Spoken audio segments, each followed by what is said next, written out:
So నా పేరు వెంకట్. సరే, అసలు ఎవరి పత్రిజీ, ఎందుకు ఆయన గురించి తెలుసుకోవాలి? మనం ఒక 21 రోజుల పాటు పత్రిజీ గురించి, పత్రి గారితో ప్రయాణం చేసిన వాళ్ళందరూ ఇక్కడికి వచ్చి పత్రి సార్తో వాళ్ళకున్న అనుభవాల్ని పంచుకోబోతున్నారు. ఈరోజు డే 1 నేను స్టార్ట్ చేస్తున్నాను అది. ఓకే, సో ఈరోజు నుంచి నేను కాకుండా ఇంకో 20 మంది వస్తారు. వాళ్ళ వర్షన్స్లో పత్రి గారి గురించి చెప్తారు. సో ఇవన్నీ ఏముందో, అసలు ఎవరి పత్రిజీ గురించి మీరందరూ ఎందుకు తెలుసుకోవాలి? ధ్యానం చేస్తే సరిపోదా?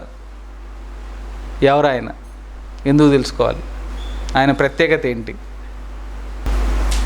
సో ఆయన గురించి ఏ మనిషి అని ఎందుకు తెలుసుకోవాలి? మీ జీవితంలో హీరో ఉండొచ్చు, లేదా ఇన్స్పిరేషన్ పర్సనాలిటీ అట్లా ఎవరైనా ఉన్నారా మీ లైఫ్లో? ఉంటారు కదా, ఎవరో అందరి లైఫ్లో ఉంటారు కదా. ఎస్, ఎందుకున్నారు వాళ్ళు? ఎందుకు మనకు సంబంధం లేని ఒక మనిషిని మనం ఇష్టపడతాం, లేదా వాళ్ళు మంచిగా చేస్తే వాళ్ళని ఎందుకు ఫాలో అవుతాం, ఎందుకు వాళ్ళని అభిమానిస్తాం? ఎందుకంటే ఒకటి, వాళ్ళు మీకు ఆనందాన్నన్నా పంచుతూ ఉండాలి, లేదా ఆ మనిషి మిమ్మల్ని ఇన్స్పైర్ అయినా చేస్తూ ఉండాలి. అందుకే మీరు ఒక మనిషిని అభిమానిస్తారు, అవునా? అంతే కదా, మీకు ఆనందాన్నన్నా పంచాలి, లేదా మిమ్మల్ని ఎప్పుడు ఇన్స్పైర్ అయినా చేస్తుండాలి ఆ మనిషి. మరి పత్రి గారు కొన్ని లక్షల మందిని ఇన్స్పైర్ చేశారు. కొన్ని లక్షల మంది, కోట్లలోనే ఉంటారు, కానీ మన కంటికి లక్షల మంది కనిపిస్తున్నారు కాబట్టి లక్షల మంది అనే చెప్తున్నాను నేను. మనకి తెలియకుండా కోట్లలో పత్రి గారి ద్వారా ఇన్స్పైర్ అయ్యి వాళ్ళ లైఫ్ని ట్రాన్స్ఫార్మ్ చేసుకున్న వాళ్ళు కోట్లలో ఉన్నారు. మరి ఎవరు ఈయన పత్రిజీ? ఈయన ప్రత్యేకత ఏంటి అంటే, ఈరోజు మనకు గురుస్థాన్ లాంటి ఈ ధ్యాన కేంద్రం ఉంది కాబట్టి ఇక్కడ కూర్చొని మనం ఫ్రీగా ధ్యానం నేర్చుకుంటున్నాం, అవునా? 40 ఏళ్ళ క్రితం ఇలాంటి పరిస్థితి లేదు. 40 ఏళ్ళ క్రితం ఎవరైనా అంటే ధ్యానం చేయాలి, లేదా తమ గురించి తాము తెలుసుకోవాలి, అసలు ఏంటి ఆధ్యాత్మికత అంటే ఏంటి అని ఎవరైనా తెలుసుకోవడానికి ప్రయత్నిస్తే వాళ్ళకి చాలా కఠినమైన నియమాలు ఉండేవి. పతంజలి యోగ సూత్రాల్లో యమ, నియమ, ధారణ, ధ్యానం ఇట్లా ఉండేదన్నమాట. అంటే ఫస్ట్ యమ నియమాలు దాటాలి. ఏంటి యమ నియమాలు అంటే, అంటే మీరు ఒక పూటే తినాలి, అబద్ధాలు చెప్పకూడదు, రోజు 2 పూటలు స్నానం చేయాలి, ఉప్పు కారం లేని ఆహారం తీసుకోవాలి. అర్థమైందా? ఇట్లా ఇంకా బోల్డ్ ఉండేవి నియమాలు. అవన్నీ మీరు ఒక 10 ఏళ్ళు పాటించాక యమ నియమాల్లో ఈ మనిషి బాగా పాటిస్తున్నాడు అని గురువుకి నమ్మకం వచ్చాక అప్పుడు వాళ్ళు మీకు ధ్యానాన్ని నేర్పించేవాళ్ళు. సో అలా ధ్యానం అనేది అందరికీ అందేది. ఇంకొంతమంది ఉండేవాళ్ళు ధ్యానం నేర్చుకోవాలంటే ఏ ఆశ్రమాలకు వెళ్ళాల్సి వచ్చేది, హిమాలయాలకు వెళ్ళాల్సి వచ్చేది, ఎక్కడికెక్కడికో వెళ్ళాల్సి వచ్చేది. ఎందుకంటే ఈ తపన అన్నది ఎప్పుడూ ఉంది, ప్రతి మనిషికి ఉంది. మనం అంటే ఎవరు, ఈ సృష్టి అంటే ఏంటి, దేవుడు అంటే ఏంటి, అసలు ఏంటి క్రియేషన్ అని తెలుసుకోవాలనే తపన కొన్ని మనిషి మేధస్సు తయారైనప్పటి నుంచి ఉంది. వెస్ట్రన్ కంట్రీస్ వాళ్ళు దీన్ని ఫిలాసఫీ అంటారు, మనం స్పిరిచువాలిటీ అని అంటాం దీన్ని. నిజానికి ఈ ప్రపంచం అంతా కూడా ఈరోజు ఇంత డెవలప్ అయ్యింది అంటే అది ఫిలాసఫీయే బేస్ దానికి. మీకు తెలుసో తెలీదో, పూర్వం రోజుల్లో అంటే అరిస్టాటిల్, ప్లేటో వీళ్ళందరూ ఉండే టైంలో సపరేట్ సైన్స్ ఉండేది కాదు. వాళ్ళు ఏమని పిలిచేవాళ్ళంటే ప్రతి విషయాన్ని philosophy and nature, philosophy and ఏమంటారు human science, philosophy and astronomy, ఇట్లా అంటే ఫిలాసఫీలోనే భాగాలుగా ఉండేవన్నీ. ఏవైతే టెక్నాలజీ ఏదైతే వాళ్ళు మాట్లాడేవాళ్ళు అవన్నీ ఫిలాసఫీలో భాగంగా ఉండేవి. తర్వాత రోజుల్లో ఫిలాసఫీని సైన్స్ని వేరు చేశారు. అదేందా, ఫిలాసఫీని సైన్స్ని సపరేట్ చేశారు. ఇది బయాలజికల్, ఇది ఫిజిక్స్, ఇది మ్యాథ్స్, ఇది మెకానికల్ సపరేట్ చేశారు. లేదా అప్పటిదాకా ఇవన్నీ కూడా ఫిలాసఫీలో భాగమే. వీటన్నిటికీ బేస్ ఫిలాసఫీనే. మీరు కూడా ఇండియన్ హిస్టరీ చూసుకుంటే ప్రతి మనిషి ప్రతి గురువు ఏదైతే ఇండియన్స్ కనిపెట్టామో మనం ప్రౌడ్గా ఫీల్ అవుతామో అదంతా కూడా ఋషులు మహర్షుల నుంచే వచ్చింది. అవునా కదా? గమనించారు ఎప్పుడైనా? మరి ఎందుకు అక్కడి నుంచే వస్తుందంటే బేస్ అదే. నేను ఒక బుక్ చదివాను, అందులో ఒక గొప్ప పాయింట్ నాకు నేను నోటీస్ ఏం చెప్తారు అంటే ఆ బుక్లో, ఏ దేశమైనా సరే ఆ దేశం డెవలప్ అవుతుంది, లేదా ఒక దేశం యొక్క సాంప్రదాయం, ఒక కల్చర్ ఏర్పడింది, లేదా ఒక దేశానికి ఒక విధమైన విధానాలు ఉన్నాయంటే ఆ దేశం యొక్క ఫిలాసఫీ మీద అది క్రియేట్ అయి ఉంటుంది అని చెప్పారు. అర్థమైందా? మీరు ఈ భూమి మీద ఏ దేశమైనా తీసుకోండి, ఆ దేశం అలాగే ఉంది అంటే కారణం వాళ్ళ ఫిలాసఫీ, వాళ్ళు ఫాలో అవుతున్న ఫిలాసఫీ. ఆ ఫిలాసఫీ మీదే వాళ్ళ కల్చర్, వాళ్ళ డెవలప్మెంట్, వాళ్ళ థాట్ ప్యాటర్న్, వాళ్ళ బిలీఫ్ సిస్టమ్, ఎవ్రీథింగ్ క్రియేట్ అయింది. సో అట్లాగే ఇక్కడ కూడా. అయితే ఇండియన్స్కి వేరే కంట్రీస్కి ఉన్న తేడా ఏంటంటే మనం ప్రాక్టీస్ చేస్తాం. ప్రాక్టికల్గా చేయడానికి మన దగ్గర కొన్ని సాధనాలు ఉన్నాయి, వాళ్ళకి లేవు. వాళ్ళు ఎంతసేపు థాట్స్లోనే ఉంటారు, ఆలోచనలోనే ముందుకెళ్తుంటారు. వాళ్ళకి ప్రాక్టికల్గా ఉండదు, ఎంతసేపు బ్రెయిన్ స్ట్రామే చేస్తూ ఉంటారు. వాళ్ళు ఆలోచనలు దాటి వాళ్ళు ఎప్పుడూ ముందుకు వెళ్ళలేదు. కానీ మనం వెళ్ళాం, భారతీయులు వెళ్ళాం. భారతీయ సనాతన విజ్ఞానం వెళ్ళింది, మనస్సుని దాటి వెళ్ళింది. ఆ మనస్సుని ఎలా దాటాలో కూడా ఈ ప్రపంచానికి మనమే చెప్పాం. బుద్ధుడు చెప్పాడు, మనస్సుని దాటి ఎలా ముందుకెళ్ళాలి, మనస్సు అంటే ఏంటి, భావోద్వేగాలు అంటే ఏంటి, శరీరం అంటే ఏంటి, అసలు ఏంటి ఇదంతా అని అర్థమవుతుందా? సో ఈ ప్రక్రియలో ఎప్పుడు జరిగేదే ఇది. ఏంటి అంటే, ఎప్పుడైనా ఒక మనిషి మనుషులందరిలో ఒక చైతన్యాన్ని తీసుకురావాలని ప్రయత్నిస్తూ ఉంటే కొంతమంది సమూహం ఎప్పుడు దాన్ని దాచిపెట్టడానికి ప్రయత్నిస్తూ ఉంటుంది. బుద్ధుడి తర్వాత ఎవరు అంత విస్తృతంగా ఎవరికి ధ్యానాన్ని అందించలేదు. బుద్ధుడు అందించాడు, ప్రతి మనిషికి అందించాడు, బిచ్చగాడికి కూడా అందించాడు ఆయన, వ్యభిచారులకు అందించాడు ఆయన, స్వార్థపరులకు అందించాడు, అందరికీ. ఆయనకు పరాతమ మంచి చెడు ఏం భేదాలు లేకుండా అందరికీ ధ్యానం నేర్పించాడు ఆయన. మరి అలాంటి బుద్ధుడి తర్వాత ఎవరు అంత సింపుల్గా ఒక రూట్ లెవెల్లో ఒక సామాన్యుడికి కూడా ధ్యానం అందేలాగా చేయలేదు. అందరినీ ద్రాక్షలాగానే పెట్టారు ధ్యానాన్ని, ఈ ఆధ్యాత్మిక శాస్త్రాన్ని. సో పత్రిగారికి కూడా ఎప్పుడో 1975లో ఆయనకు కూడా ఆయన మిత్రుడు రామచన్నారెడ్డి అని ఉండేవాళ్ళు. వాళ్ళిద్దరూ ఒక మార్కెటింగ్ కంపెనీలు, ఒక ఫర్టిలైజర్స్ కంపెనీలో మార్కెటింగ్ డిపార్ట్మెంట్లో వీళ్ళిద్దరు మార్కెటింగ్ పీపుల్. అలా రామచన్నారెడ్డి అని ఆయన ఆల్రెడీ ఇలాంటి ఒక ఆధ్యాత్మిక సాధనలో ఉన్నాడనమాట. ఆయన ఓ రోజు పత్రిగారికి, ఇప్పుడంటే ఫోన్లు ఉన్నాయి, అప్పుడన్నీ ల్యాండ్ ఫోన్లే కదా, ఓ రోజు ల్యాండ్ ఫోన్కి ఫోన్ చేశాడు ఆయన.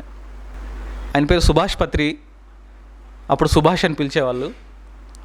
ఆయన ఫోన్ చేసి, సుభాష్, వంటింట్లో మీ ఆవిడ పలానా చీర కట్టుకొని పలానా వంట చేస్తుంది, చూసి అది నిజమా కదా నాకు చెప్పు అని అన్నాడు ఆయన. ఏంటి ఇంకేంటి పిచ్చా, ఏదో ఫోన్ చేసి ఏదో చెప్తాడైనా అని అనుకున్నారు పత్రిగారు. సరే ఏం చేశారు, సరే అని వెళ్ళి చూశారు. ఆయన ఎగ్జాక్ట్గా ఏం చెప్పాడో అదే వంట ఆవిడ చేస్తోంది, అదే చీరలో ఉంది. వచ్చి చెప్పాడు, అవును నిజమే అని. తర్వాత మీ చిన్నమ్మాయి, మీ పెద్దమ్మాయి అక్కడ పలానా డ్రెస్సు పలానా బొమ్మతో ఆడుకుంటుంది, ఒకసారి చూసి చెప్పు అని అన్నాడు. అవునా అని చెప్పి వెళ్ళి చూస్తే నిజంగానే ఆయన చెప్పినట్టు అదే డ్రెస్ అదే కలర్ వేసుకొని బొమ్మలతో ఆడుకుంటుంది ఆవిడ. ఆయన ఆశ్చర్యపోయాడు, ఏంటిది, ఈయన ఎలా చెప్పగలుగుతున్నాడు? ఈరోజు అంటే ఇంత టెక్నాలజీ ఉంది, మనం ఏదైనా చూసామంటే అర్థం ఉంది. ఆ రోజు ఏం లేదు, 1975 గురించి మాట్లాడుతున్నాను నేను. వచ్చి ఆశ్చర్యపోయారు పత్రిగారు. ఫోన్ మాట్లాడారు, ఏంటి ఎలా చెప్తున్నాను, ఇది నీకు ఎలా సాధ్యమైంది అని. అప్పుడు ఆయన యూ ఫర్ ఎవర్ అని ఒక బుక్ ఇచ్చారు పత్రిగారికి. లోబ్సాంగ్ రాంపా ఆయన పేరు, ఆయన రాసిన ఆయన ఆథర్ లోబ్సాంగ్ రాంపా. ఆ యూ ఫర్ ఎవర్ అనే బుక్కు చదివి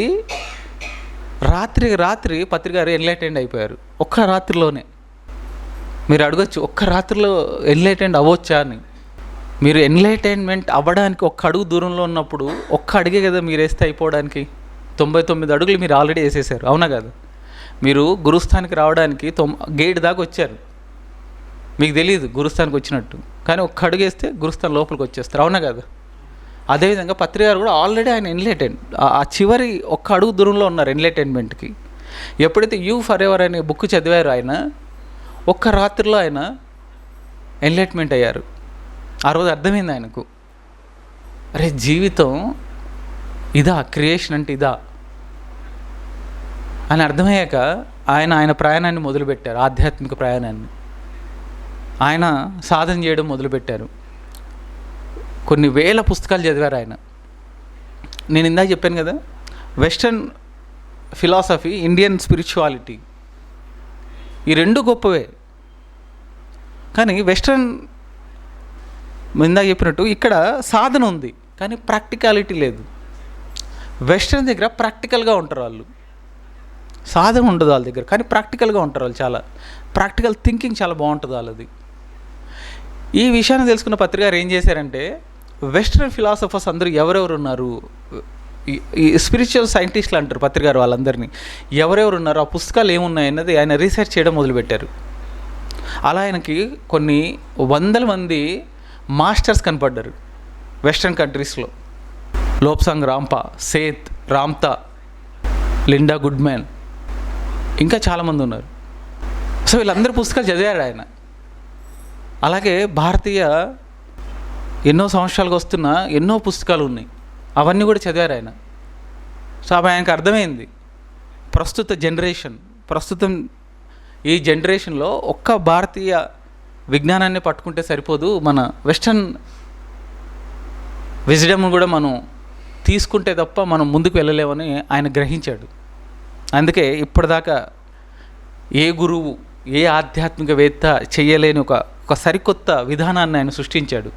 అదేంటంటే వెస్టర్న్ స్పిరిచువాలిటీని, ఇండియన్ స్పిరిచువాలిటీని రెండు కలిపి ఆయన అందరికీ అందించడం మొదలుపెట్టాడు.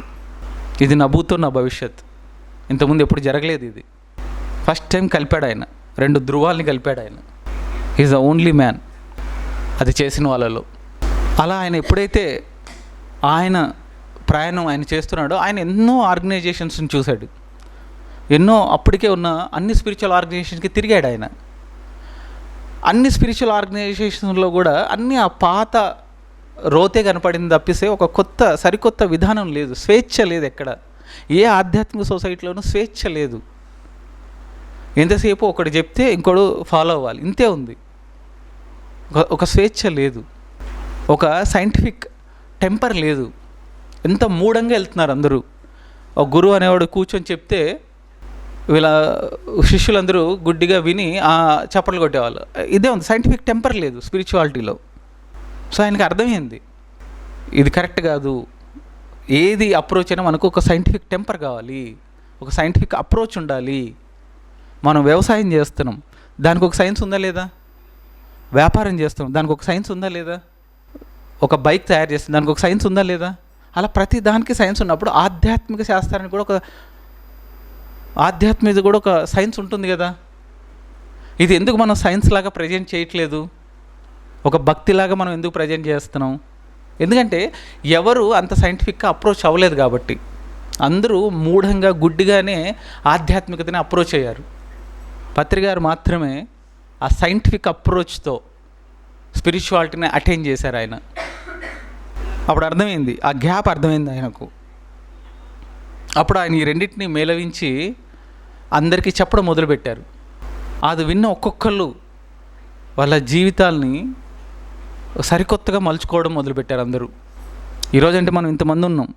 1980sలో ఆయన ఒక మనిషిని కలుస్తూ ఆయన ధ్యానం నేర్పించేవాళ్ళు. ఇదే హైదరాబాద్లో ఒక చేతక్ బండి తీసుకొని ఆయన మార్కెటింగ్ డిపార్ట్మెంట్లో ఆయనకున్న కొద్దిపాటి మిత్రుల్ని కలుస్తూ వాళ్ళకు వెళ్ళి ధ్యానం నేర్పిస్తుంటే అందరూ కొంచెం చిరాకు పడేవాళ్ళు ఆయన మీద. ఏమన్నా పిచ్చే వేరే నీకు, ధ్యానం ఎవరైనా ఇంత ఈజీగా నేర్పిస్తారా? గురువు దగ్గరికి వెళ్ళి శిష్యరికం చేయాలి, ఆయన గురు కటాక్షం పొందాలి, ముందు మంత్రోపదేశం జరగాలి, మంత్రోపదేశం తర్వాత ధ్యానం. ఇవన్నీ నువ్వేందో వచ్చి ఊటిని నేర్పిస్తాను, నిన్ను నమ్మం అనేవాళ్ళు అందరూ ఆయన్ని. ఇట్లా ఎంతోమంది ఆయన ఇన్సల్ట్ చేసేవాళ్ళు. ఎన్నో అవమానాలు చూశాడు ఆయన. కానీ ఆయనకు తెలుసు మానం లేదు, అవమానం లేదు అని. సో ఆయన అలాగే చెప్పుకుంటూ వెళ్ళాడు. అలా చెప్పుకుంటూ వెళ్తూ ఉంటే ఎవడో ఒకడికి అర్థమైంది ఆయన చెప్పే భాష. ఎవడో ఒకడు ఉండేవాడు, వాడికి అర్థమైంది, అరే ఈయన చెప్పే దాంట్లో ఏదో సెన్స్ ఉంది, సరే ఈయన చెప్పేది మనం చేద్దాం అని ధ్యానంలో కూర్చునేవాళ్ళు. అలా ఒక్కొక్క మనిషికి ధ్యానం నేర్పిస్తూ ఆయన ప్రయాణం 40 సంవత్సరాల పాటు కొన్ని లక్షల మందిని కలిశారు ప్రత్యక్షంగా, కొన్ని కోట్ల మందిని ఇన్స్పైర్ చేశారు పరోక్షంగా. ఒక 100 దేశాలు తిరిగింటారు ఆయన, కొన్ని లక్షల కిలోమీటర్ ప్రయాణం చేసి ఉంటారు. పత్రి గారి దగ్గర ఉన్న గొప్పతనం ఏంటంటే, ఇందాక చెప్పినట్టు ధ్యానం నేర్చుకోవాలంటే మనమే గురువు దగ్గరికి వెళ్ళాలి కదా. కానీ పత్రి గారు ఇందాక చెప్పినట్టు ప్రతి విషయాన్ని బ్రేక్ చేశారు ఆయన, ప్రతి విషయాన్ని బ్రేక్ చేశారు. అప్పటిదాకా ఉన్న అన్ని సాంప్రదాయంగా ఒక మూఢంగా ఉన్న అన్ని రూల్స్ని ఆయన బ్రేక్ చేశారు. ఆయనే ప్రతి మనిషి దగ్గరికి వెళ్ళి ధ్యానం నేర్పించేవాళ్ళు. చూసారా?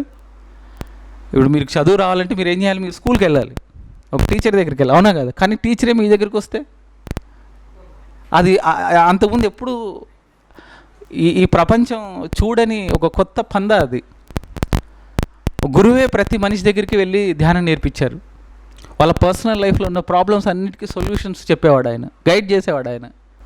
అప్పటిదాకా ఎప్పుడు ఇట్లాంటిది జరగలేదు. బుద్ధుడి తర్వాత ప్రతి మనిషి దగ్గరికి వెళ్ళి ధ్యానం నేర్పించిన ఏకైక మనిషి, ఏకైక వ్యక్తి సుభాష్ పత్రిజీ. సో మీరందరూ ఎందుకు పత్రి గారి గురించి తెలుసుకోవాలి అంటే, ఆయన మనలాంటోడే, ఆయన మనలాంటి ఒక విద్యార్థే. ఆయన డాక్టర్ అవుదామని చెప్పి ప్రయత్నించి ఎంట్రన్స్ ఎగ్జామ్ ఫెయిల్ అయితే ఇదే హుస్సేన్ సాగర్లో దూకి చచ్చిపోదామని వెళ్ళిన వ్యక్తి ఆయన. ఐఏఎస్కి ప్రిపేర్ అయ్యి ఐఏఎస్లో ఇంటర్వ్యూలో ఫెయిల్ అయితే ఆయన సూసైడ్ చేసుకుందాం అనుకున్న వ్యక్తి ఆయన. ఒక ఇన్కమ్ ట్యాక్స్ ఇన్స్పెక్టర్గా జాబ్ వస్తే లంచాలు తీసుకోవాల్సి వస్తుంది అని ఆ జాబ్ని రిజైన్ చేసిన మనిషి ఆయన. మనలాగే అన్ని కష్టాలు పడ్డాడు ఆయన, మనలాగానే అన్ని అవమానాలు పడ్డాడు. Is a introvert. తెలుసా మీ అందరికీ? Patriji is a introvert. ఎవరితోనూ మాట్లాడేవాడు కాదు, ఒక 2 మిత్రులతో తప్ప. పెద్దగా ఇంట్లో కూడా ఆయన చాలా సైలెంట్గా ఉండేవాడు. మనలాగా ఒక సామాన్యమైన వ్యక్తి ఆయన. అలాంటి ఆయన ఈరోజు ఇంత పెద్ద స్పిరిచువల్ సొసైటీని క్రియేట్ చేశాడు కదా. మీరు పత్రికార గురించి తెలుసుకుంటే సో మీ లైఫ్లో కూడా ప్రాబ్లమ్స్ వస్తాయి, మీ లైఫ్లో కూడా ఎన్నో ఛాలెంజెస్ ఫేస్ చేస్తారు మీరు. అలాంటి టైంలో అరే పత్రికారికి ఇట్లా జరిగింది కదా, సో మనం కూడా అట్లా చేస్తే అంటే ఛాలెంజెస్ని ఫేస్ చేసే ధైర్యం వస్తుంది, ఆ గట్స్ వస్తాయి. అంటే ఛాలెంజెస్ రావడం ఒక ఎత్తు, ఛాలెంజెస్కి ఎదురెళ్ళడం ఒక ఎత్తు, అవునా కదా. పత్రికారు ఛాలెంజెస్కి ఎదురెళ్ళేవాళ్ళు, వస్తే ఫేస్ చేయడం కాదు. ఆయన వెళ్ళిపోయాడు ఛాలెంజెస్కి. Is a very rebellistic person. ఆయన చాలా రెబల్గా ఉండేవారు ఆయన.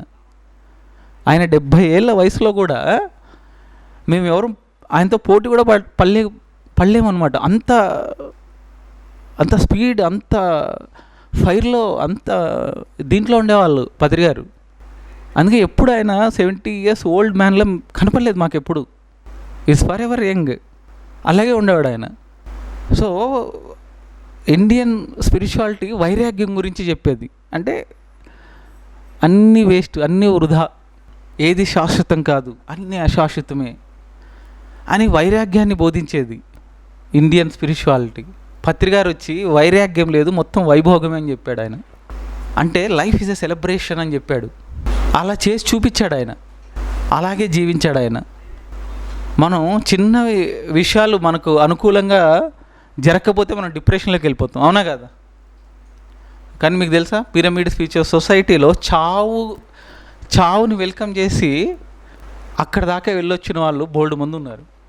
వాళ్ళందరూ సెలబ్రేషన్ చేసుకున్నారు, ఎక్కడ సాడ్ అవ్వలేదు. ఓడిపోతే పిరమిడ్ ఫ్యూచర్ సొసైటీలో ఏ పిరమిడ్ మాస్టర్ కూడా ఓడిపోయినా ఇంకోటి జరిగినా ఎవ్వరూ బాధపడరు. గెలిస్తే ఎంత ఆనందంగా ఉంటారో ఓడిపోయినా అంతే ఆనందంగా ఉంటారు. ఈ స్థిత ప్రజ్ఞత అంటారు దీన్ని నేర్పించారు ఆయన.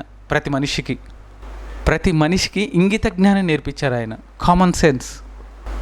Common sense is not common కదా, కానీ ఆయన కామన్ సెన్స్ అందరికీ నేర్పించారు. సో అది పత్రి గారు. సో అప్పటిదాకా లేని ఎన్నో కొత్త విషయాలను ఆయన స్టార్ట్ చేశారు. అలా ఎన్నో జీవితాలు ఉద్ధరించబడ్డాయి ఆయన వల్ల. ఎక్కడ గురు శిష్య అనే ఒక సాంప్రదాయాన్ని ఆయన క్రియేట్ చేయలేదు. నువ్వెంతో నేను అంతే అనేవాళ్ళు ఆయన. అందుకే పిరమిడ్ స్పిరిచువల్ సొసైటీలో గురువులు శిష్యులు ఉండరు, ఓన్లీ మాస్టర్సే ఉంటారు. అందరూ మాస్టర్సే ఇక్కడ. ఒక సీనియర్ మాస్టర్, జూనియర్ మాస్టర్ అంటాం అంతే. ఎందుకు అది కూడా అంటే మీకన్నా కొంత ముందు వచ్చాం కాబట్టి, అంతే తేడా, అంతకుమించి ఇంకేం లేదు, అందరం ఒకటే. సో అలాంటి పత్రి గారు 2022 జూన్ 24న ఆయన శరీరాన్ని వదిలేశారు. జూలై 24, అదే చెప్తున్నాను, జూలై 24వ తేదీన ఆయన శరీరాన్ని వదిలేశారు. ఆయన శరీరం ఎలా వదిలేశారు తెలుసా? ఆయన ధ్యానం ప్రచారం అంటే అందరికీ ధ్యానం నేర్పించాక మొదలు పెట్టాక ఆయన ఒక విషయాన్ని అందరికీ చాలా గట్టిగా చెప్పారు. ఏం చెప్పారంటే నో మెడిసిన్ నో డాక్టర్ అని చెప్పారు ఆయన. అంటే ఒక ధ్యాన శక్తితో, ధ్యాన సాధనతో మీరు ఎలాంటి రోగాలైనా సరే పోగొట్టుకోవచ్చు అని ఆయన చెప్పాడు, చేసి చూపించాడు. కొన్ని లక్షల మంది కేవలం ధ్యానం ద్వారా ఆరోగ్యంగా తయారైన వాళ్ళు బోలెడు మంది ఉన్నారు.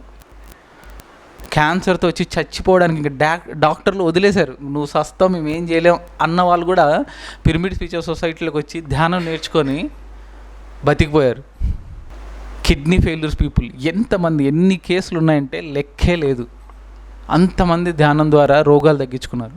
ఆయన అప్పుడు చెప్పాడు మన శరీరానికి అద్భుతమైన శక్తి ఉంది, అది ధ్యానం ద్వారా తనని తాను హీల్ చేసుకోగలదు.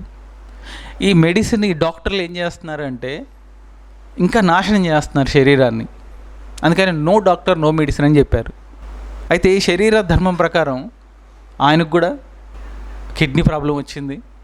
మరి 75 సంవత్సరాలు ఆయన వయసు, దాదాపు 40 సంవత్సరాలుగా కొన్ని లక్షల కిలోమీటర్లు ప్రయాణం చేశారు ఆయన. సో ఆయనకు కూడా సమస్య వచ్చింది. అదేంటి మరి ఇంత ధ్యానం చేశారు, ఆయనకి ఎందుకు సమస్య వచ్చిందంటే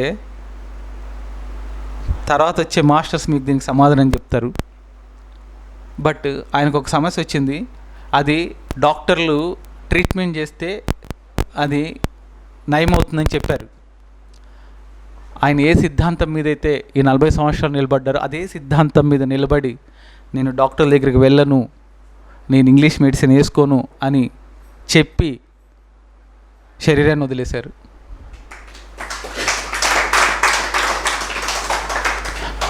గొప్ప గొప్ప డాక్టర్లు చెప్పారు, పత్రి గారు దీనికి అంత ఇదవక్కర్లేదు, దీన్ని వదిలేస్తే మీరు చనిపోతారు, కానీ ట్రీట్మెంట్ చేసుకుంటే బతుకుతారు అని చెప్పారు ఆయనకి.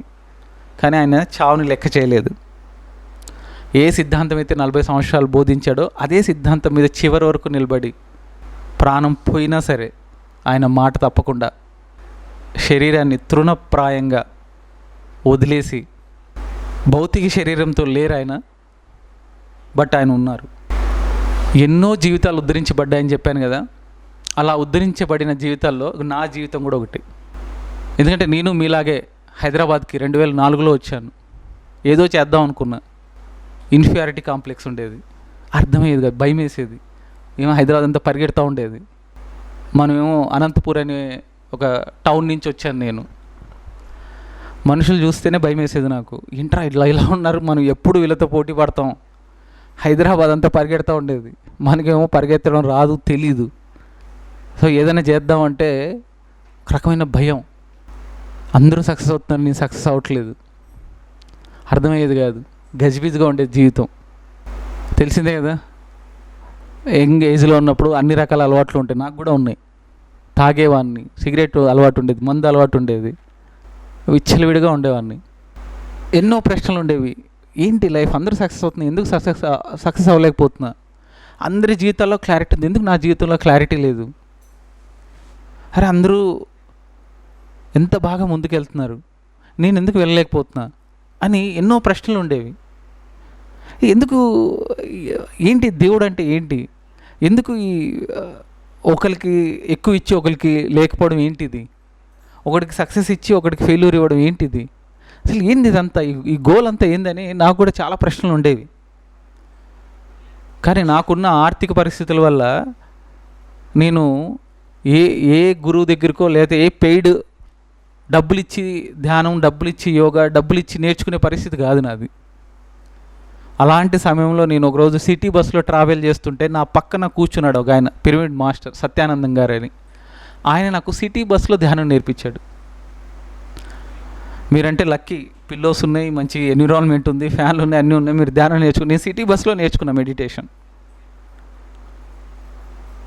సో ఎప్పుడైతే నేను మెడిటేషన్ సిటీ బస్సులో నేర్చుకున్నానో ఆయన అడిగాను, నాకు కంటిన్యూ చేయాలంటే ఏంటి అంటే, ఇక్కడ అప్పుడు నేను హయత్ నగర్లో ఉండేవాడిని, ఎల్బీ నగర్ తర్వాత అవుట్కట్స్లో. దిల్సుఖ్ నగర్లో ఒక పిరమిడ్ సెంటర్ ఉంది, అక్కడికి వెళ్ళమంటే ఇట్లాంటిది ఒక సెంటర్ ఉండేది దిల్సుఖ్ నగర్లో. అక్కడికి వెళ్ళాను 2009లో. వెళ్ళి ధ్యానం చేస్తే చాలా అద్భుతంగా అనిపించింది. వాళ్ళు చెప్పారు కొన్ని పుస్తకాలు చదవాలి మీరు అని చెప్పి నాకు కొన్ని పుస్తకాలు సజెస్ట్ చేశారు. ఆ పుస్తకాలు చదవడం మొదలుపెట్టాను. అరే అప్పుడు దాకా తెలియని ఎన్నో విషయాలు నాకు అర్థం అవ్వడం మొదలుపెట్టాయి. పరుసవేది అని ఒక బుక్ చదివా, కుదిరితే మీరు అందరూ కూడా చదవండి. పరుసవేది చాలా వండర్ఫుల్ బుక్. అది మీ యొక్క పర్సెప్షన్ మార్చేస్తుంది ఆ బుక్. పరుసవేది తెలుగులో, ఆల్కెమిస్ట్ ఇంగ్లీష్లో. మీ పర్సెప్షన్ మార్చేస్తుంది, మీ బిలీఫ్ సిస్టమ్ని మార్చేస్తుంది ఆ బుక్.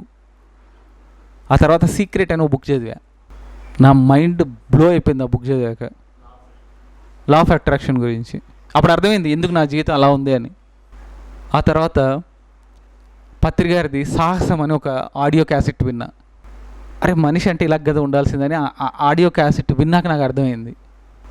పత్రి గారు ఎప్పుడు అక్కడెక్కడో ఏదో ఉంది, మీరు నన్ను నమ్ముకుంటే అది అందిస్తానని ఎప్పుడు చెప్పలేదు. ప్రతిదీ ఇక్కడే ఉంది, మీరే తెలుసుకొని, మీరే రీసెర్చ్ చేసి, మీరే ఎక్స్ప్లోర్ చేసి, మీరే దాని రిజల్ట్ని పొందండి అని చెప్పాడు ఆయన. అలా నేను పిరమిడ్ ఫ్యూచర్ సొసైటీలోకి వచ్చాక ఒకవైపు ధ్యానం చేసుకుంటూ ఇంకోవైపు ఎన్నో వందల పుస్తకాలు చదివాను నేను. కానీ మనకున్న పరిమితమైన జ్ఞానం, కొన్ని విషయాలు మనం ఎన్ని పుస్తకాలు చదివినా ఆ పుస్తకాల్లో ఉన్న ఎసెన్స్ ఒకసారి అర్థమయ్యేది కాదు. అప్పుడు పత్రికారిని అడిగితే చాలా సింపుల్గా చెప్పేసేవాళ్ళు ఆ కాన్సెప్ట్ని. ఇట్లా ఎన్నోసార్లు మరి ఆయన అడుగు అడుగున గైడ్ చేసుకుంటూ ఆయన ఎప్పుడు ఏమంటారు, నేను గొప్ప నువ్వు తక్కువ అని ఎప్పుడు చెప్పలా, అందరూ ఈక్వల్ అని చెప్పాడు. అందుకే ఆయన అందరితో ఫ్రెండ్షిప్ చేశారు. మామూలు గురువులు ఇలాంటి వాళ్ళందరూ ఏమంటారంటే కొంచెం దూరంగా పెడతారు మనుషులు, అవునా? కానీ పత్రికారు ఎప్పుడు మనుషులు దూరం పెట్టలే, ఎప్పుడు అందరికీ దగ్గరగా ఉన్నారు ఆయన. అందరికీ షేక్ హ్యాండ్స్ ఇచ్చేవాళ్ళు, అందరూ మేము వెళ్ళి హగ్ చేసుకునేవాళ్ళం ఆయన్ని. ఫ్రెండ్షిప్ ఉండేది ఆయనతో. ఎప్పుడు ఆయన నేను గొప్పని మహానుభావుని అనే ఫీలింగ్ ఎప్పుడు చూపించలేదు ఆయన. That is Patriji. సో మీ అందరూ కూడా ఈరోజు కొత్తగా వచ్చిన వాళ్ళైనా సరే, రీసెంట్గా ధ్యానం స్టార్ట్ చేసిన వాళ్ళైనా సరే, పిరమిడ్ ఫ్యూచర్ సొసైటీ మీకు ఒక వేదిక ఆధ్యాత్మికతను తెలుసుకోవడానికి. ఇక్కడేదో మీరు ఎవరి కాళ్ళు పట్టుకోవాల్సిన అవసరం లేదు, లేతే ఎవరి కిందో ఉండాల్సిన అవసరం లేదు. పత్రికారు ఒక సిస్టమ్ని క్రియేట్ చేశారు. ఏంటంటే ఇది ఫ్రీ మెడిటేషన్ సెంటర్. మెడిటేషన్ ఫ్రీగానే అందుతుంది. పుస్తకాలు ఉంటాయి, ఫ్రీగానే మీకు చదువుకోవడానికి ఇస్తారు, చదువుకొని ఇక్కడ పెట్టేయచ్చు. లేదా మీరు కొనాలనుకున్నా సరే ఇక్కడ పుస్తకాలు ఉంటాయి. ఫుడ్ ఇక్కడ ఉంటుంది, ఫ్రీ ఫుడ్. సాధన చేసుకునే వాళ్ళు హ్యాపీగా పైన ఫుడ్ తిని కింద సాధన చేసుకోవచ్చు. ఇట్లా ఎంతోమంది నాలాంటి వాళ్ళు ఎన్నో సంవత్సరాల నుంచి పుస్తకాలు చదివి ధ్యాన సాధన చేసిన వాళ్ళు ఎంతోమంది ఇక్కడికి వచ్చి వాళ్ళ అనుభవాల్ని, వాళ్ళు పొందిన నాలెడ్జ్ని మీకు షేర్ చేస్తారు. అది కూడా ఫ్రీగానే. మీరు ఎన్ని లక్షలు పెట్టినా వినలేని, పొందలేని ఒక నాలెడ్జ్ని మీరు ఇక్కడ పొందుతారు. సో అందుకని పిరమిడ్ ఫ్యూచర్ సొసైటీ ఎప్పుడు ప్రతి మనిషి యొక్క ఆధ్యాత్మిక ఎదుగుదలని కోరుకుంటుంది, ఆధారపడేలా చేయదు. మీరు ఇక్కడికి వచ్చి విన్నది ఏది గుడ్డిగా నమ్మాల్సిన పని లేదు, గుడ్డిగా ఫాలో అవ్వాల్సిన పని అంతకన్నా లేదు. సో పిరమిడ్ ఫ్యూచర్ సొసైటీ మీకు ఒక సైంటిఫిక్ టెంపర్ని, ఒక సైంటిఫిక్ అప్రోచ్నే మీకు అందిస్తుంది. మీరు ఇక్కడ విన్నది ప్రతిదీ ప్రాక్టికల్గా అప్లై చేసి, ప్రాక్టీస్ చేసి, ఆ వచ్చిన రిజల్ట్ని నమ్మి ముందుకెళ్ళమని చెప్తుంది పిరమిడ్ ఫ్యూచర్ సొసైటీ. ఏది గుడ్డిగా ఫాలో అవ్వాల్సిన అవసరం అస్సలే లేదు, ఇది గుర్తుపెట్టుకోండి. సో అలాంటి పత్రికారు 2022లో శరీరాన్ని వదిలేశాక నాకు ఒక ఆలోచన వచ్చింది. నేను ప్రత్యక్షంగా పత్రికారిని చూసి ఎన్నో నేర్చుకున్నా, ఎంతో తెలుసుకున్నా. మరి రాబోయే తరాలు మరి పత్రిగారిని చూసి నేర్చుకోవాలంటే ఎలా అనే ఒక సందేహం వచ్చింది. యాజ్ ఎ ఫిల్మ్ మేకర్గా నా బాధ్యత అనిపించింది పత్రిగారి లైఫ్ హిస్టరీని ఒక డాక్యుమెంటరీ ఫిలిం లాగా తీసి ప్రపంచానికి అందించాలి అని. అలా మేము లాస్ట్ ఇయర్ 2023 జూలై ఇదే పత్రిగారి మొదటి డెత్ యానివర్సరీ రోజు షూటింగ్ స్టార్ట్ చేసాం. పత్రిగారి డాక్యుమెంటరీ ఫిలింకి ఒక 70% షూటింగ్ అంతా కూడా కంప్లీట్ చేసుకున్నాం. ఈ ఇయర్ ఎండ్ డిసెంబర్లో మనం ఎవ్రీ ఇయర్ ధ్యాన మహాయాగం అని ఎవ్రీ ఇయర్ చేసుకుంటాం. పిరమిడ్ ఫ్యూచర్ సొసైటీ యొక్క సెలబ్రేషన్స్ అవి. అందులో ఇప్పుడు ఆయన లైఫ్ హిస్టరీని మేము ప్రదర్శించబోతున్నాం. సో మీ అందరికి కూడా చెప్పేది ఏంటంటే, ధ్యానం చేయండి, పుస్తకాలు చదవండి. ఇలా ఎప్పుడైనా క్లాసెస్ పెడితే దీనికి రండి. ఇక్కడికి వచ్చి చెప్పేవాళ్ళు చెప్పే విషయాలు వినండి. మీరు ఎప్పుడైతే ధ్యానము, స్వాధ్యాయం, పుస్తకాలు చదవడాన్ని స్వాధ్యాయం అంటాం, ఏదైతే ఇప్పుడు జరుగుతుందో దీన్ని సత్సంగం అంటాం. ఈ మూడు ఎవరైతే పాటిస్తారో వాళ్ళు ముందు దారి తప్పకుండా ఉంటారు. దారి తప్పిపోరు. మీరు ఇదే దారిలో ప్రయాణం చేస్తారు. సో ఈ మూడు చేస్తూ ఉంటే మీకు day by day me improvement ఉంటుంది. మనం నిన్న బాగున్నాం, ఈరోజు ఇంకా బాగుండాలి, అవునా కదా? రేపు ఇంకా బాగుండాలి. సో మన హ్యాపీనెస్, మన పీస్, మన కామ్, మన నాలెడ్జ్, మన విజ్డమ్, మన వైజ్నెస్, మన బ్యాలెన్స్ రోజు రోజుకి పెరగాలి. మన స్థితప్రజ్ఞత పెరగాలి, మన కామన్ సెన్స్ పెరగాలి, మన లోపల ఉన్న హ్యాపీనెస్ పెరగాలి, మన లోపల ఉన్న విజ్డమ్ పెరగాలి. సో అది ఎవ్రీ డే చేయాల్సిన ప్రాసెస్ అది. నేను 16 సంవత్సరాలుగా నేను ధ్యానం చేస్తున్నాను, పుస్తకాలు చదువుతున్నాను. కానీ నాకు ఈ మధ్య అనిపించింది, నేను ఇప్పుడే ధ్యానంలోకి వచ్చానేమో అని, ఇప్పుడే నేను సరిగ్గా అటెండ్ చేస్తున్నానేమో అని నాకు ఇప్పుడే అనిపిస్తుంది. నేను ఇప్పుడే స్పిరిచువాలిటీకి ఎంటర్ అవుతున్నాను అనిపిస్తుంది నాకు. ఇది 16 సంవత్సరాల ప్రాక్టీస్ తర్వాత. అర్థం చేసుకోండి. మీకు కూడా అలా అనిపిస్తుందని కాదు నా ఉద్దేశం. బట్ ఎప్పుడైతే మీరు ప్రాక్టీస్ చేస్తారో మీ లైఫ్ ఈజీ అవుతుంది.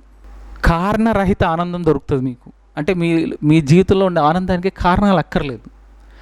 ఈరోజు ఒక మనిషి ఆనందంగా ఉంటాడు, వాడికి కారణాలు కావాలి. డబ్బులు ఉంటే ఆనందంగా ఉంటాడు, సక్సెస్ ఉంటే ఆనందంగా ఉంటుంది, జాబ్ ఉంటే ఆనందంగా ఉంటాం, అదేదో జరిగితే ఆనందంగా ఉంటాం. కానీ ధ్యానం చేయడం మొదలుపెట్టాక కారణరహిత ఆనందం దొరుకుతుంది మీకు. ఈ ప్రపంచం అంతా ఒకలా ఉంది నిజంగా. నేను ధ్యానంలోకి రాకపోతే ఈ ప్రపంచాన్ని నాశనం చేసేవాళ్ళు నేను కూడా ఒక్కరిని ఉండేవాడిని.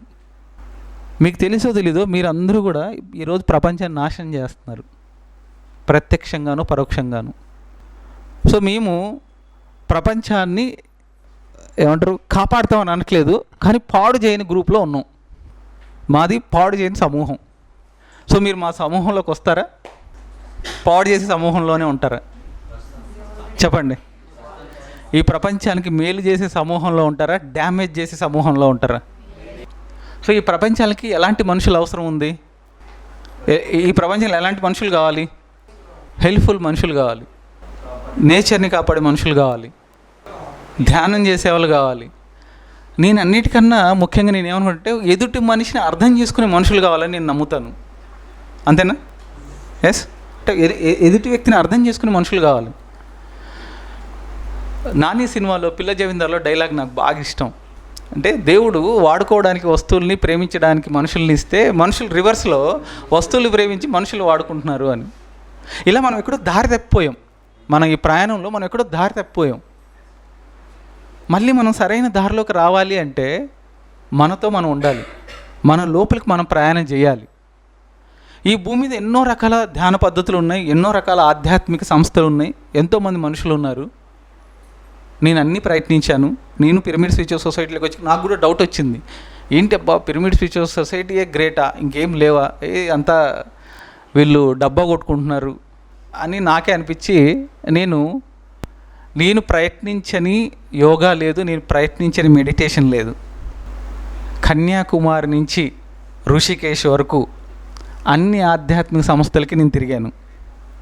అన్ని ధ్యాన పద్ధతులు నాకు తెలుసు. నేనే గనక నేర్పించడం మొదలు పెడితే నేను ఒక గురూజీని అవ్వచ్చు, నేను కూడా ఫేమస్ అవ్వచ్చు. నా దగ్గర అన్ని విషయాలు ఉన్నాయి, అంత చెప్పగలను. నేను క్యాష్ చేసుకోవాలనుకుంటే కనుక నాకు తెలిసిన ఒక్క మెథడ్ని నేర్పించడానికి 1,00,000 రూపాయలు పెట్టాను అనుకోండి, చాలు, 1 నెలలో నేను కోటేశ్వరుని అయిపోతా. నాకు అన్ని పద్ధతులు తెలుసు. వెస్ట్రన్ టెక్నిక్స్తో దగ్గర నుంచి హిమాలయన్ ఋషీస్ ఇచ్చే టెక్నిక్స్ వరకు నాకు తెలుసు. అన్నీ నేర్చుకున్నాను నేను, అన్నీ తెలుసుకున్నాక నాకు అర్థమైంది అల్టిమేట్ ఏంటంటే ఆనాపానసతి ఒక్కటే అని. పత్రి గారు కూడా అన్నీ తెలుసుకున్నారు. ఆయనకు కూడా అర్థమైంది ఆనాపానసతి ఈజ్ అల్టిమేట్ అని. అందుకే ఆయన అదే అందరికీ ఫ్రీగా నేర్పించారు. మీరు మనకు ఈ ప్రపంచంలో కొన్ని వేల పిరమిడ్ ధ్యాన కేంద్రాలు ఉన్నాయి. ఎక్కడికైనా వెళ్ళండి, మీరు ఫ్రీగా ధ్యానం నేర్చుకోవచ్చు. ₹1 కూడా ఎవరికి పే చేయాల్సిన అవసరం లేదు. సో పత్రి గారు ఏం చేశారు అంటే, ఒక మనిషి ఒక జ్ఞానోదయం వైపు, ఒక ఎన్లైటెన్మెంట్ వైపు ప్రయాణం బాగా జరగాలంటే ఏం చేయాలని ఆలోచించి ఆయన ఒక 18 ఆదర్శ సూత్రాలని క్రియేట్ చేశాడు ఆయన. So Pyramid Spiritual Societies 18 principles అని ఉంటాయి. సో ఎవరైతే ఈ 18 ఆదర్శ సూత్రాలు ఫాలో అవుతారో టువర్డ్స్ ఎన్లైటెన్మెంట్ వాళ్ళ జర్నీ చాలా బాగా జరుగుతుంది. ఈ ఫిజికల్ లైఫ్ని చాలా బాగా లీడ్ చేస్తారు. ఆయన 1,00,000 పుస్తకాలు చదివారు పత్రి గారు. ఆ 1,00,000 పుస్తకాల సారాన్ని 18 సూత్రాల్లో పెట్టారు ఆయన. ఈ 18 పాటిస్తే చాలు, మన లైఫ్ చాలా హాయిగా ఉంటుంది. ప్రపంచం అంతా ఏడుస్తూ ఉన్నా మనం మాత్రం ఆనందంగా ఉండగలం.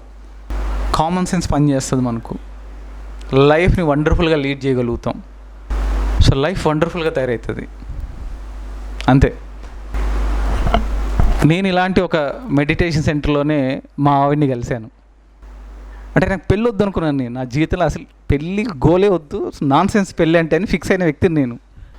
మా ఆవిడ పరిచయం కాకపోతే నేను పెళ్ళి చేసుకునేవాను కాదు. సో నేను మెడిటేషన్ చేయకపోయినా, నా వైఫ్ మెడిటేషన్ చేయకపోయినా మా పెళ్ళి హెల్ అయ్యేది. So now we are very happy couple.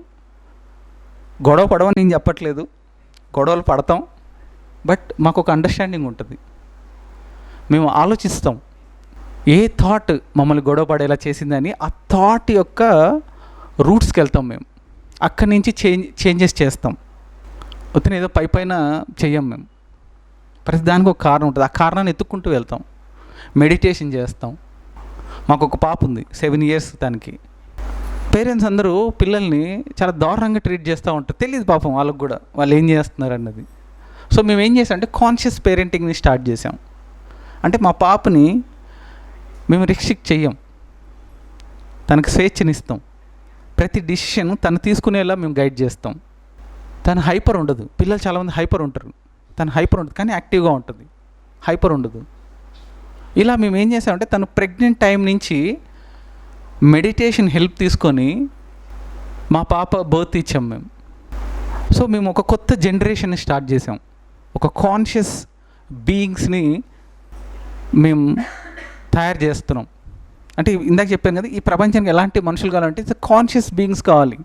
We are present we are unconscious beings మనం, అవునా కదా? సో మనం ఏం చేస్తున్నాం, ఎటు వెళ్తున్నాం, ఏం జరుగుతుంది మనకే తెలీదు. అన్కాన్షియస్గా మనం ఉన్నాం, అవునా కదా? సో మనం కాన్షియస్ బీయింగ్స్ అవ్వాలి. సో కాన్షియస్గా మనం తయారవ్వాలి. మనం చేసే ప్రతి పని మనకు తెలియాలి. మనకు వచ్చే ప్రతి ఆలోచన మనకు తెలియాలి. ఒక మాస్టర్ చెప్తాడు, మన జీవితంలో వచ్చే 90% ప్రాబ్లమ్స్ మన అన్కాన్షియస్ థింకింగ్ వల్ల వస్తుంది అని. 90% ప్రాబ్లమ్స్ మన అన్కాన్షియస్ థింకింగ్ వల్ల వస్తుందని చెప్పాడు ఆయన. సో ఎప్పుడైతే మనం మన ఆలోచనల పట్ల అవేర్గా ఉంటామో ముందు ఒక 50% ప్రాబ్లమ్స్ ఆగిపోతాయి. జస్ట్ థాట్స్లో అవేర్నెస్గా ఉంటాయి, 50% ప్రాబ్లమ్స్ ఆగిపోతాయి. అర్థమైందా? సో మిగతా 50%ని మనం ఫేస్ చేసి క్లియర్ చేసుకోవాలి, అది వేరే విషయం. సో ఇలా మనం అన్కాన్షియస్గా తయారైపోయాం. అందుకే అన్కాన్షియస్గా ఉండడం వల్లే మనం ఈ ప్రకృతిని నాశనం చేస్తున్నాం, రకరకాలుగా నాశనం చేస్తున్నాం, అవునా కదా? సో మనం ఎప్పుడైతే ధ్యానం చేయడం మొదలుతో సెల్ఫ్ అవేర్నెస్లోకి వస్తాం, కాన్షియస్ అవుతాం. మనం చేసే ప్రతి పని దాని ఎఫెక్ట్ ఏ స్థాయిలో ఉంటుందో మనకు అర్థమవుతుంది. మనం సెన్సిటివ్ అవుతాం. ఎప్పుడైతే మనం సెన్సిటివ్ అవుతామో, ఎప్పుడైతే మనం కాన్షియస్ అవుతామో, ఎప్పుడైతే మనం అవేర్నెస్లోకి వస్తామో, మన యాక్షన్ ఎట్లాంటి రిజల్ట్ని తీసుకొస్తుంది, ఎక్కడ ఇంపాక్ట్ చేస్తుంది అన్న విషయం మనకు అర్థమయ్యి మనం మన వల్ల జరిగే డ్యామేజ్ని ఆపడం మొదలు పెడతాం. అర్థమైందా? సో అలా నేను ఎంతోమంది పిరమిడ్ మాస్టర్స్ ఈరోజు ప్రపంచానికి ఉపయోగపడే మనుషుల్లాగా తయారయ్యాం. సో అందుకని మిమ్మల్ని అందరినీ మా బ్యాచ్లోకి వెల్కమ్ చేస్తున్నాను నేను. రండి, అందరం కలిసి కాన్షియస్గా తయారవుదాం, ఈ ప్రపంచానికి ఉపయోగపడదాం. ఏంటయ్యా మీరు ఈ ప్రపంచానికి చేసే మేలు ఏంటి అంటే, మీతో మీరు హ్యాపీగా ఉండడమే ఈ ప్రపంచానికి మీరు చేసే మేలు. చూసారా ఎంత సింపులో? మీ ఆస్తులు అడగట్లేదు, మీ జీవితాన్ని అడగట్లేదు, ఏం అడగట్లేదు. మేము అడిగేది ఏంటి, మీతో మీరు హ్యాపీగా ఉండండి అడుగుతున్నాం. మీతో మీరు ఎలా హ్యాపీగా ఉండాలో మేము నేర్పిస్తాం, మేము చెప్తాం. పత్రికారు మాకు చెప్పారు, మేము మీకు చెప్తాం. సో ఈ ప్రపంచానికి మీరు చేసే మేలేంటి, మీతో మీరు హ్యాపీగా ఉండడం.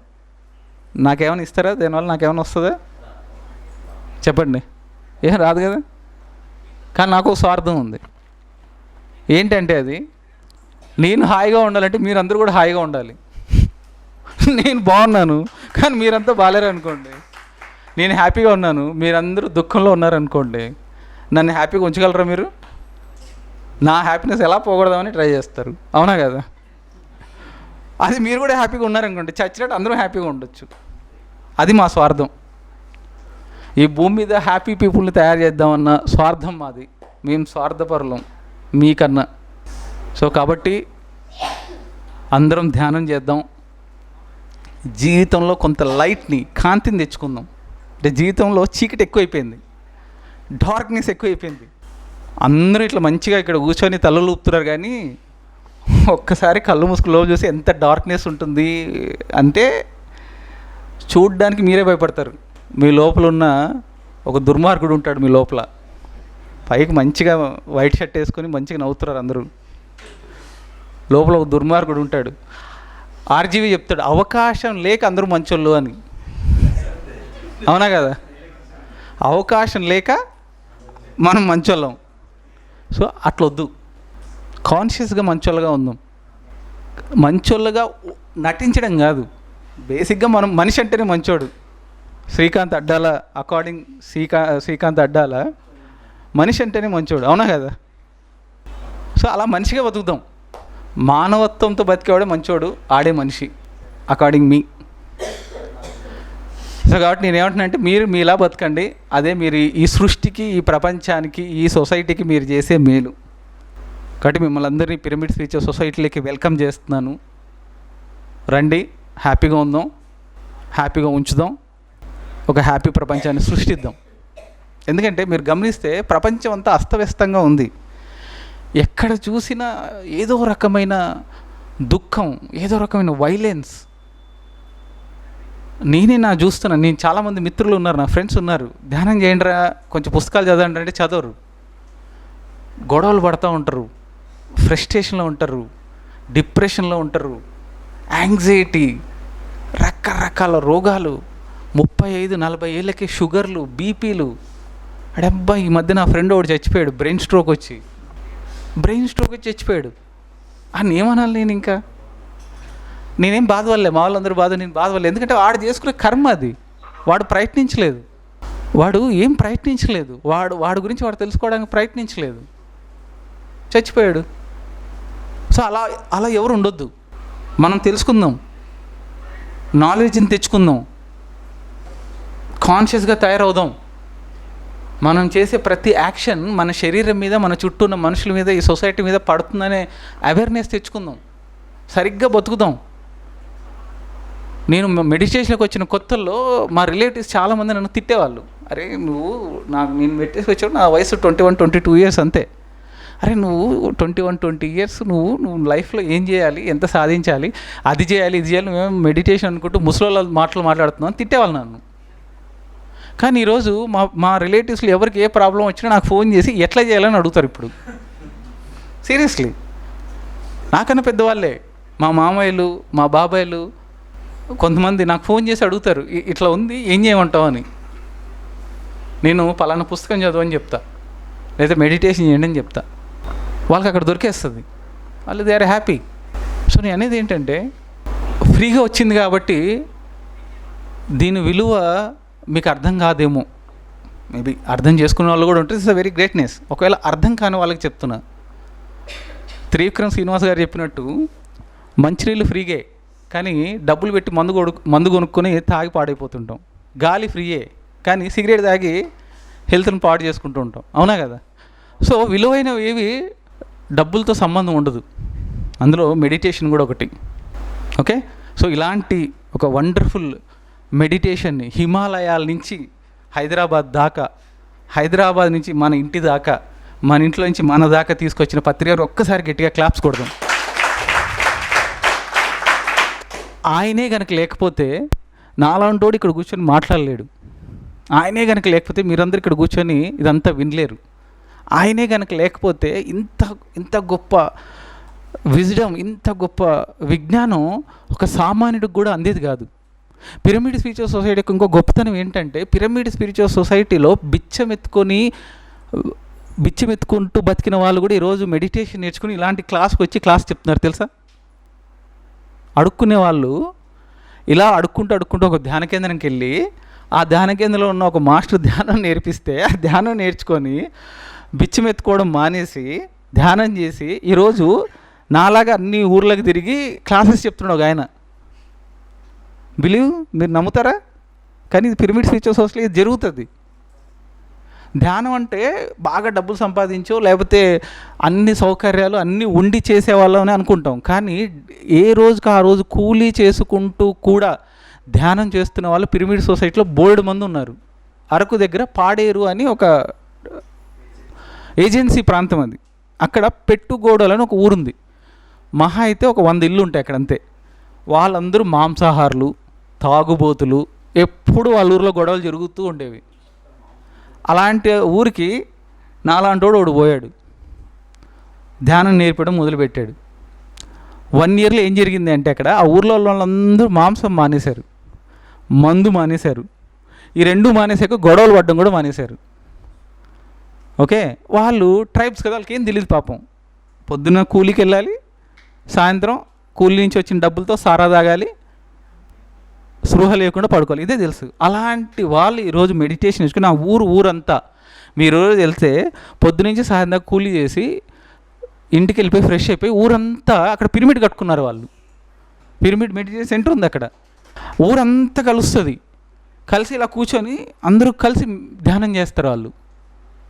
వాళ్ళు ఏం చేశారు తెలుసా, గొప్ప విషయం. వాళ్ళు ఏం చేశారు తెలుసా, వాళ్ళకు వచ్చిన కూలీ డబ్బుల్లో ఎవ్రీడే కూలీ వస్తుంది కదా, అందులో సగం తీసి పక్క పెట్టేవాళ్ళు ఊరంతా. అలా ఊరంతా కలిసి ఇలాంటి ఒక పిరమిడ్ ధ్యాన కేంద్రాన్ని కట్టుకున్నారు వాళ్ళు పాడేరు అని ఏజెన్సీ ప్రాంతంలో.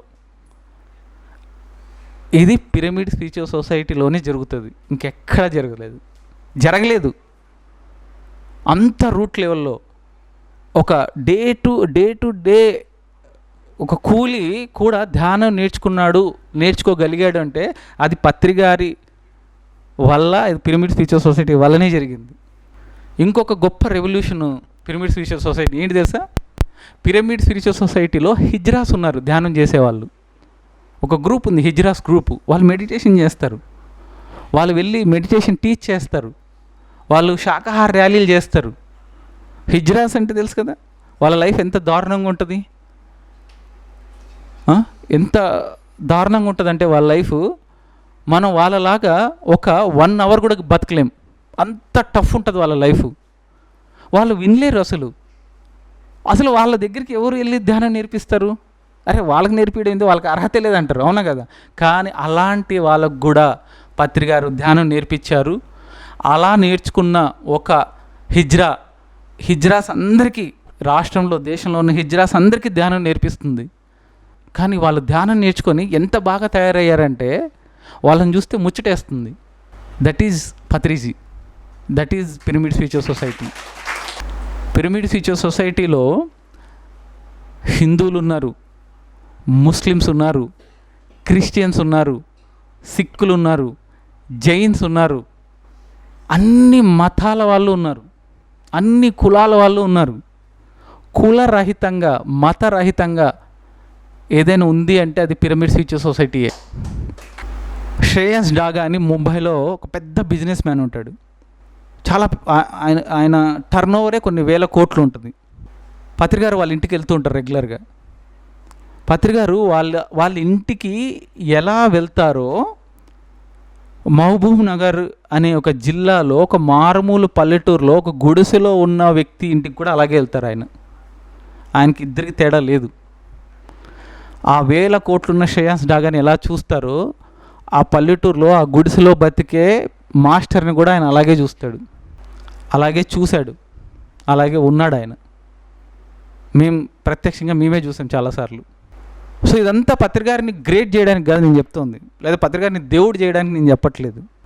ఆయనను చూస్తే ఇవన్నీ చూసి మనం ఇన్స్పైర్ అయ్యి మనం కూడా అలా ఉండొచ్చు, మనం కూడా అలా చేయాలి అన్నదానికోసం ఇదంతా చెప్తున్నా మీకు. ఇలా ఒక కొత్త సృష్టిని, ఒక కొత్త పందాన్ని పత్రికారు క్రియేట్ చేశారు. అందుకే ఆయన పిరమిడ్ స్పిరిచువల్ సొసైటీ మూమెంట్ని ఏమన్నారంటే న్యూ ఏజ్ స్పిరిచువల్ మూమెంట్ అని అన్నారు. ఏంటిది? న్యూ ఏజ్ స్పిరిచువల్ మూమెంట్ అంటే ఏంటి? అంత ముందు లేనిది, కొత్తది ఇది. అన్ని రకాల నియమాల్ని, అన్ని రకాల మూఢత్వాన్ని, మూఢనమ్మకాల్ని, పైత్యాల్ని అన్నిటినీ బ్రేక్ చేసి ఏ బౌండరీస్ లేని పూర్తి స్వేచ్ఛతో కూడుకున్నటువంటి ఒక సొసైటీయే పిరమిడ్ స్పిరిచువల్ సొసైటీ. కాబట్టి ఇక్కడికి వచ్చిన మీ అందరికీ ముందు congratulations, you are at right place. Congratulations మీ అందరికీ. ఇందాక చెప్పినట్టు భారతదేశంలో ఎన్నో రకాల సాధనాలు ఉన్నాయి, కానీ ఆనాపానసతి ఇస్ అల్టిమేట్. సో ఇంకోసారి మీకు కంగ్రాచులేషన్స్.